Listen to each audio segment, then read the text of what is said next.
دوستو السلام علیکم۔ قسط نمبر 64 کے ساتھ گلزار ندیم آپ کو خوش آمدید کہتا ہے۔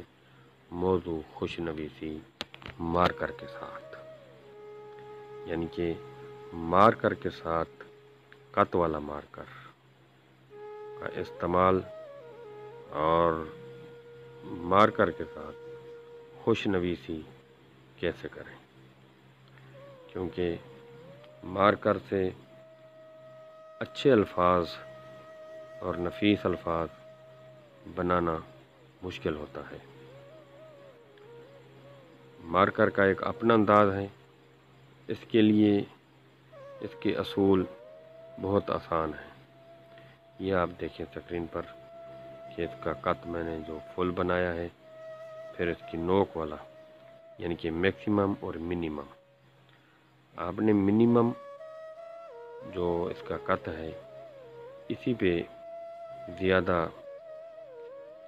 غور کرنا ہے، کیونکہ مارکر 80% نوک استعمال ہوتی ہے، تب جا کے خوش خط اور خوش نویسی اور خطاطی کی طرف آدمی کو کامیابی ملتی ہے۔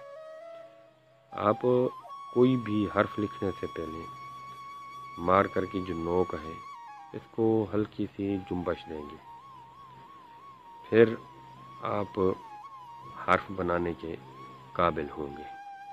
یہ دیکھیں کہ ہلکی سی جنبش دی، اس کی نوک بنی اور پھر مارکر کو چلانا شروع کر دیا، کیونکہ مارکر ایک نرم ہے اور اس کی نوک جلدی خراب ہو جاتی ہے۔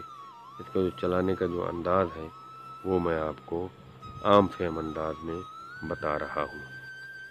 یہ مارکر جب آپ استعمال کریں تو کم از کم اس کی جو قط ہے وہ فل نہیں بنانا، یعنی کہ 1/4 اس کا چوتھائی قط استعمال کرنا ہے، اور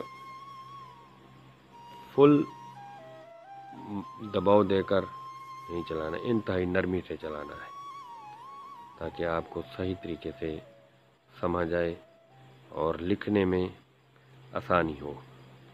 یہ دیکھیں کہ اس کی نوک اور پھر اس کی قلم مارکر کا جو قط ہے اس کا چوتھائی حصہ ہم نے استعمال کرنا ہے، اور یہ اس کی جو الف کی جو نوک ہے یہ 45 کے زاویے پر اس کا کٹ بنتا ہے اور اس کا سرا بنتا ہے، اور اسی سرے کی بنیاد پر الف کی ابتدا ہوتی ہے، یعنی کہ الف کا با کا ابتدائیہ بھی اسی سے بنتا ہے، الف کا ابتدائیہ بھی اسی سے بنتا ہے۔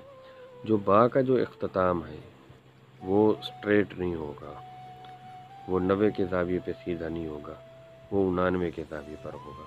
آپ نے ایک خانہ چھوڑ کر دوسرے خانے میں لکھنا ہے، یہ دیکھیں، اور آپ نے مارکر کو انتہائی نرمی سے چلانا ہے۔ یہ اب دیکھیں کہ میں جیم بنا رہا ہوں، یہ جیم کا جو سرا ہے یہ با کا الٹا یعنی کہ الٹی با کا ہاف حصہ، اور جیم کی جو گردن ہے یہ وہی 1/4 یعنی کہ الف کا انداز، اور جیم کا سرا بے کی طرز پر جیسا کہ آپ دیکھ رہے ہیں، اور ایک خانے میں آپ نے ایک جیم لکھنی ہے۔